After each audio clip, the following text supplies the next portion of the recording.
ভাগ্নির আবদার মেটাতে গিয়ে আমার অবস্থা কি হলো তোমরা নিজেরাই দেখো। খুব সুন্দর লাগছে না? এটা হলো আমার ভাগ্নি। কাল রাতেই আমাদের বাড়িতে বেড়াতে এসছে আর সকাল থেকে আমার কাছে আবদার আমার মেকআপ করাবে। শেষমেশ ভাগ্নির আবদার মেটাতে আমাকেও রাজি হতে হলো। ফার্স্টেই আমার চুল বাঁধবে বলে একটা গার্ডার আনলো। আমি বলছিলাম, "এই ছোট, ছোট চুল তুই কি করে বাঁধবি?" তারপরও ৩ টে গার্ডার দিয়ে আমার চুল বেঁধেছে। দেন ফাউন্ডেশন দিয়ে আমাকে ভালোভাবে মুখটাকে সাদা করেছে এবং তারপর এই একটা প্লেট আছে। কি প্লেট আমি নাম সঠিক জানি না। ও তো সমস্ত নাম জানে। মেয়েদের মেকআপের জিনিস আমরা ঠিকঠাক জানবো না।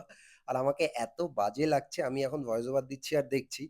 তার কারণ আমি না চোখ বন্ধ করেছিলাম এবং আমাকে আয়না দেখতেই দেয়নি। বলেছিল একবারে শেষে তুমি দেখবে। দেন আমার ঠোঁটে লিপস্টিক পরাতেও বাদ দেয়নি। সো ভালো করে মেকআপ করা হয়ে গেলে আমাকে নিয়ে গেছে আয়নার সামনে এবং আমি নিজেকে দেখে জাস্ট হাসছি। নিজেকে পুরোপুরি পাগল, পাগল মনে হচ্ছিল। বাড়ির প্রত্যেকে আমাকে নিয়ে ভীষণ হাসাহাসি করছিল। এই জায়গাতে দিদি ছিল, মা ছিল, প্রত্যেকেই হাসছে এবং তোমরাও ভীষণ হাসছো। যাই হোক, এইরকম আরো মিনি ব্লগ দেখতে চাইলে অবশ্যই সাবস্ক্রাইব করো। টাটা।